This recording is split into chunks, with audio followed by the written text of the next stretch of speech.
Hello and welcome to select civils.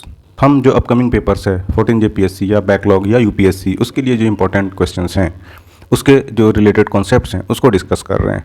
ये उसी series में दूसरा लेक्चर है। आज भी हम इकोनॉमी का एक कॉन्सेप्ट उठाएंगे, उसको डिस्कस करेंगे इन डिटेल और फिर बैक टू द क्वेश्चन देखेंगे कि कितना आसान और सरफेस लेवल पर क्वेश्चंस पूछे जाते हैं और पीवाईक्यूज़ का क्या फ़ायदा है, कैसे पीवाईक्यूज़ आपको हेल्प करती है। इसके लिए हमने इंटायर झारखंड थ्रू पीवाईक्यू पढ़ा रखा है। आप हमारे सेलेक्ट सिविल्स ऐप को इंस्टॉल करें प्ले स्टोर से और वहाँ पर उसको आप देखें वीडियोज़ पे, फिर आपको पता लगेगा कि रिपीटेशंस भी कितना ज़्यादा हाई होता है और हमने इन डिटेल रिवर्स इंजीनियरिंग वहाँ पर कर रखी है। तो चलिए आज का जो क्वेश्चन है उसको सब्सिडी से रिलेटेड एक सवाल पूछ 2024 के पेपर 1 में है ना, जनरल स्टडीज़ में। उसमें कह रहा है which of the following is not considered as a subsidy box for agriculture in WTO। WTO यानी वर्ल्ड ट्रेड ऑर्गेनाइजेशन के अंतर्गत निम्नलिखित में से कौन सा अनुदान यानी सब्सिडी बॉक्स के रूप में विचार नहीं किया जाता है। ऑप्शंस हैं green box, amber box, red box या फिर वाइट बॉक्स। तो बेसिकली हम WTO के सब्सिडीज़ के बारे में आज जानेंगे and then we shall come back to the question और फिर देखेंगे कि इसका सही आंसर क्या होना चाहिए। अब यहाँ पर सिंपली आपसे पूछ लिया है कि सब्सिडी कौन सा नहीं होता, लेकिन सब्सिडी के इर्द गिर्द बहुत सारे कॉन्सेप्ट्स हैं और ये पूछा जा सकता है क्योंकि बहुत ही हिट टॉपिक है और आजकल न्यूज़ में भी है इंडिया को लेकर। इंडिया वैसे भी एग्रीकल्चर कंट्री है, एग्रीकल्चर बेस्ड नेशन है और लगातार सब्सिडी से रिलेटेड बात की जाती है। तो चलिए इसके कॉन्सेप्ट को समझते हैं। अब सबसे पहले ये जो सब्सिडी है, एग्रीकल्चर सब्सिडी की बात हो रही है।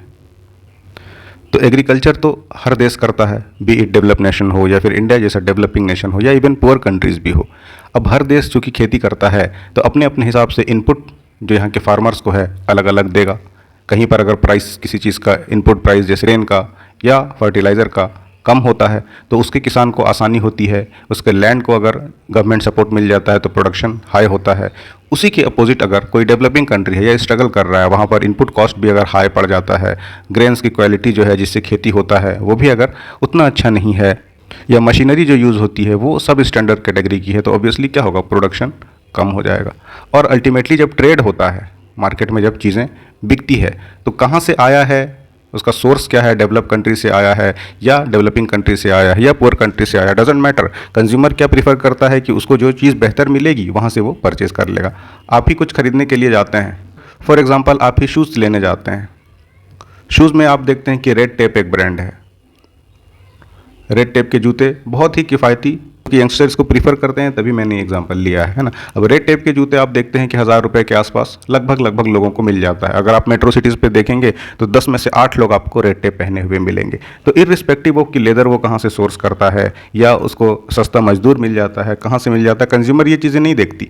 हो सकता है इसके पीछे कोई बहुत बड़ा सपोर्ट हो रेड टेप को या वो कहीं ऐसी जगह से सोर्स करती हो जहाँ फ्री में कोई चीज़ें मिल जाती है, हमें नहीं पता। हमें दिखता है कि सस्ता प्राइस में मिल रहा है शूज़, हम खरीद लेते हैं। और उसी चीज़ का अगर आप एडिडास का देखिएगा तो 5000 रुपये आपको पड़ता है। तो जो मिडिल क्लास है लोग वो प्रीफर करते हैं रेड टेप इरिस्पेक्टिव ऑफ ये महंगी वाली चीज़ की, क्योंकि हमें अच्छी क्वालिटी मिल रही है सस्ते दाम पर।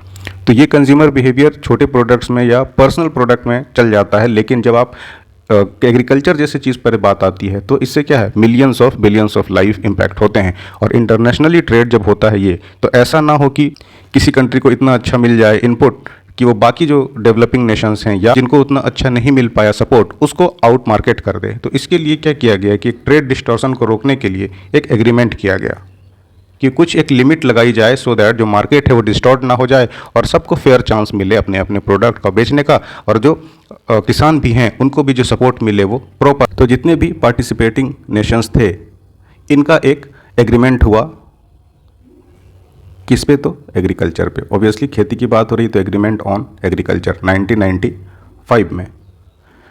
और इस एग्रीमेंट में बात किया गया डिस्टॉर्शंस रिमूव किए जाए। डिस्टॉर्शन यानी जो मार्केट को डिसरप्ट कर देता है ना। जैसा बहुत ही सस्ता चाइनीज़ प्रोडक्ट आ गया दिवाली के टाइम में, लाइट्स इतनी ज़्यादा फ्लड कर देता है वो मार्केट में कि जो लोकल मैन्युफैक्चरर हैं वो उतना सस्ता दे ही नहीं पाते, तो वो क्या होते हैं, वो पूरी तरह से आउट मार्केट कर दिया जाता है। तो ऐसा ना हो कि ये डिस्टॉर्शन लगातार चलता रहे और किसी पार्टिकुलर डेवलप नेशन का या जो बहुत एग्रीकल्चर में होल्ड रखता है उसकी चीज़ें चलते रहे। तो ये ट्रेड डिस्टॉर्शन को मिनिमाइज़ करने के लिए तरीका बनाया गया है कि सब्सिडी अगर कंट्रीज़ देगी तो उसका आधार किस तरह से होगा। तो उसी में 3 तरह की सब्सिडी बनाई गई और ये जो सब्सिडी का कलर चुना गया, this is influenced by your traffic light. Traffic light में कैसा कलर होता है, सबसे पहले हम जानते हैं ग्रीन होता है। तो एक सब्सिडी का टाइप बनाया गया ग्रीन बॉक्स सब्सिडी। फिर होता है एम्बर लाइट, जिसे हम रफली ऑरेंज भी कह देते हैं ना, एम्बर लाइट। दूसरा बना दिया गया एम्बर बॉक्स सब्सिडी, और तीसरा होता है ब्लू। सो तीसरी सब्सिडी की टाइप बना दी गई ब्लू बॉक्स सब्सिडी। अब इसके बारे में हम जो मेन चीज़ें हैं वो डिस्कस कर लेते हैं, then we will back to the question. Mainly ये है इसके पीछे कोर कॉन्सेप्ट कि ट्रेड डिस्टॉर्शन ना हो सके, इसी तरह लिमिट किया जाए सब्सिडी को सो दैट फैसिलिटेट किया जाए, ना कि दूसरे को परेशान किया जाए। रफली अगर आप याद रखें तो ये कॉन्सेप्ट काफ़ी है। तो सबसे पहले ग्रीन बॉक्स सब्सिडी देख लीजिए, ये क्या होता है इसके बारे में जानते हैं। तो ग्रीन बॉक्स सब्सिडी वो है जो कि ट्रेड डिस्टॉर्शन नहीं करती, यानी मार्केट को नुकसान नहीं पहुंचाती। तो इसमें किस तरह के सब्सिडी आएंगे, जैसे इन्वायरमेंटल प्रोग्राम चल रहा हो, किस तरह से बेहतर किया जा सके सीड की क्वालिटी को और इन्वायरमेंट को नुकसान ना हो, तो उसमें अगर फंड करती है सरकार तो वो हो गया आपका ग्रीन बॉक्स सब्सिडी टाइप। या दूसरा क्या हो गया, पेस्ट कंट्रोल पे कुछ चल रहा है उसको अगर फंड कर दी, ये सब ट्रेड डिस्टॉर्ट नहीं करेगी ना, इन्वायरमेंटल कंसर्न के लिए है या रिसर्च डेवलपमेंट के लिए है या फिर सब्सिडी दे दी डिजास्टर रिलीफ के लिए, तो ये आपका हो गया कौन सा, ग्रीन बॉक्स सब्सिडी। ये पूरी तरह से अलाउड है। क्यों? क्योंकि ये कहीं से भी ट्रेड डिस्टॉर्ट नहीं कर रही, रेदर क्या कर रही है, फैसिलिटेट कर रही है। हमने शुरू में भी ये चीज़ देख लिया है कि इसका पर्पस क्या है।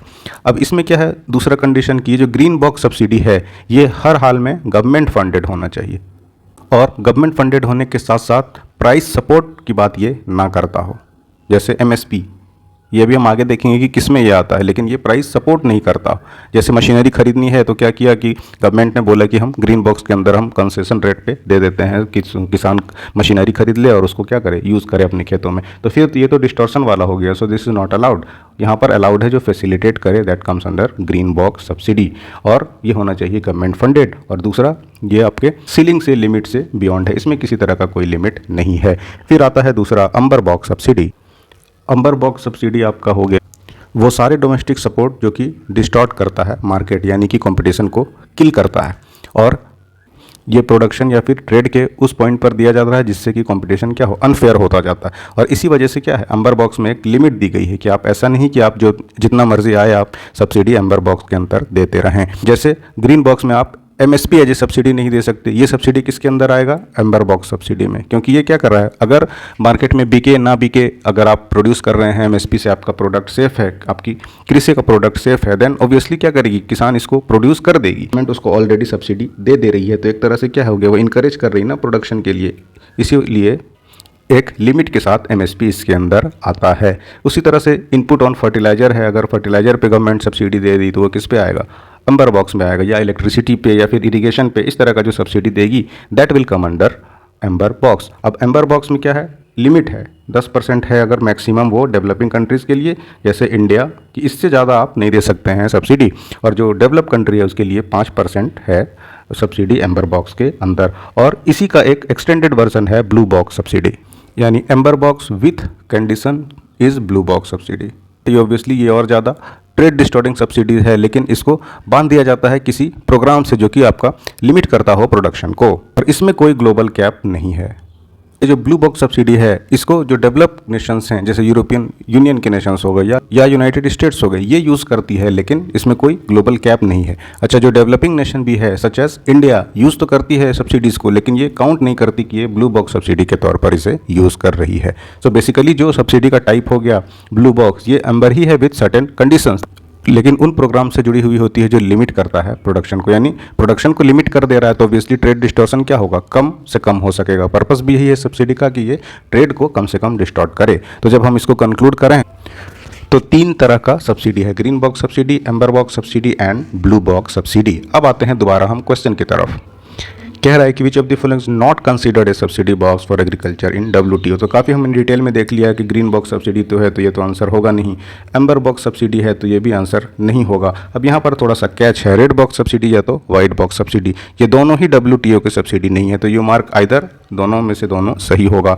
लेकिन रेड बॉक्स को नहीं माना है JPSC ने, क्योंकि अनऑफिशियली जो प्रोहिबिटेड है, जो मना है कि आप इस तरह की सब्सिडी नहीं दे सकते, उसको रेड बॉक्स कह देते हैं। लेकिन कहीं से भी WTO के, मैं जस्टिफाई नहीं कर रहा, मैं बता रहा हूँ कि क्या लॉजिक होगा JPSC का, ये दोनों ही आंसर सही है, रेड बॉक्स या वाइट बॉक्स, इस तरह का कोई भी सब्सिडी नहीं होता। तो आइदर यू मार्क C और D होना चाहिए, दोनों सही है ना, रेड बॉक्स भी या फिर वाइट बॉक्स, ये दोनों ही ऑप्शन सही होने चाहिए। बट ऑफिशियली जहाँ तक मुझे याद है JPSC ने वाइट बॉक्स सब्सिडी को करेक्ट माना है, हालांकि रेड बॉक्स सब्सिडी नाम की भी कोई चीज़ WTO में नहीं है। तो ये इसके पीछे का कॉन्सेप्ट था, और ये PYQ से आपका subsidy at least cover I hope कि आपने अच्छे से समझ लिया होगा। इसी तरह से हमने सारे PYQs को रिवर्स इंजीनियरिंग करके सारा कॉन्सेप्ट पेपर 1 पेपर 2 का पढ़ा दिया है। आप प्ले स्टोर पर जाएं और सेलेक्ट सिविल्स इंस्टॉल करके वहां से उसे डाउनलोड करके पढ़ सकते हैं। बाकी और आपकी कोई क्वेरी या कोई सुझाव हो तो you can call us on 7992290065। पढ़ते रहिए। अगले कॉन्सेप्ट के साथ मिलते हैं अगले वीडियो पे। Thanks for watching.